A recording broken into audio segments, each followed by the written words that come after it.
Global માર્કેટ્સની update સાથે જોડાયા છે સહયોગી નીરજ કંસારા। Niraj, good morning. આજના દિવસે શું સંકેતો માર્કેટ આપણને આપી રહ્યા છે વૈશ્વિક બજાર?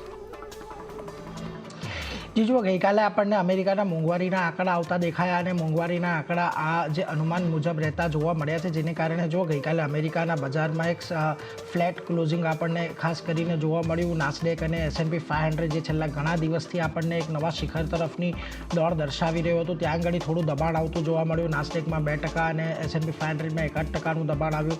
ડાઉ જોન્સ જો કે કાલે ફ્લેટ ટુ પોઝિટિવ આપણને બંધ થતો જોવા મળ્યો છે। હવે મોટેભાગે ખાસ કરીને ટેકનોલોજી શેર્સની અંદર આપણને જે દબાણ આવ્યું એને કારણે નાસ્ડેકની અંદર આપણને ઘટાડો આવતો જોવા મળ્યો। આ ઉપરાંત reality estate index, utility index અહીંયાથી આપણને વધતો જોવા મળ્યો છે।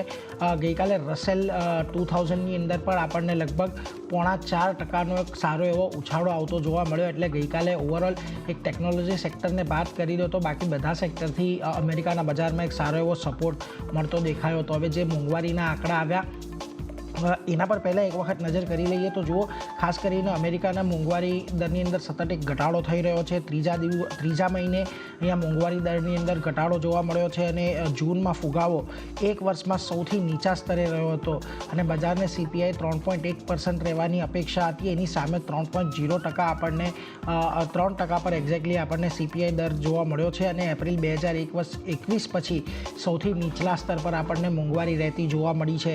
જુઓ તમે મોંઘવારી દર જોશો તો સતત એક ઘટાડો અહીંયા આવતો જોવા મળી રહ્યો છે અને 3% પર આપણને મોંઘવારી ત્યાં આવતી દેખાય છે અને ખાસ કરીને કોર મોંઘવારી છે 3.3% પર રહેતી દેખાય છે।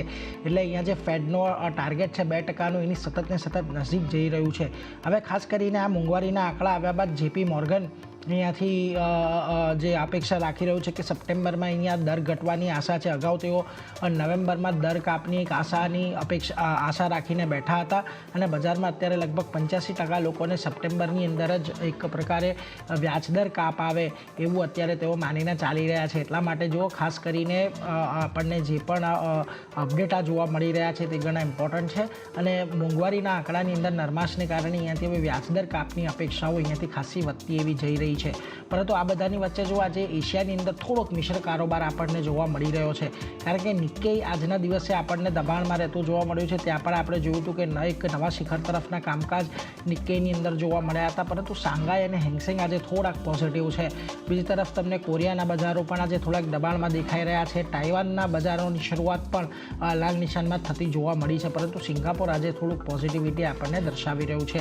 આ બધાની વચ્ચે ગિફ્ટ નિફ્ટીના સંકેતો જોઈ લો તો ગઈકાલે આપણને નિફ્ટી ફ્યુચર્સ છે એ સારા એવા ઉપલા લેવલે આપણને બંધ થતું જોવા મળ્યું હતું। 24,408ની આજુબાજુ આપણને ખાસ કરીને ગઈકાલે ક્લોઝિંગ જોવા મળ્યું હતું અને આજના દિવસે જુઓ આપણને જે ગિફ્ટ નિફ્ટી છે 24,456ના એક સંકેતો આપી રહ્યું છે।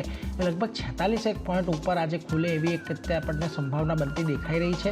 અને ખાસ કરીને જુઓ તો અમેરિકાના બજારોના જે સેન્ટિમેન્ટ છે, આમ તો આપણા બજારોની અંદર પણ આપણે છેલ્લા ઘણા દિવસથી વર્તાઈ ચૂક્યા છે, પરંતુ આજનું સેટઅપ જોતાં લાગે છે કે આપણને બજારની એક પોઝિટિવ શરૂઆત તો જોવા મળી જ શકે છે। જી ચાંદની। જી, તો ઓવરઓલ એક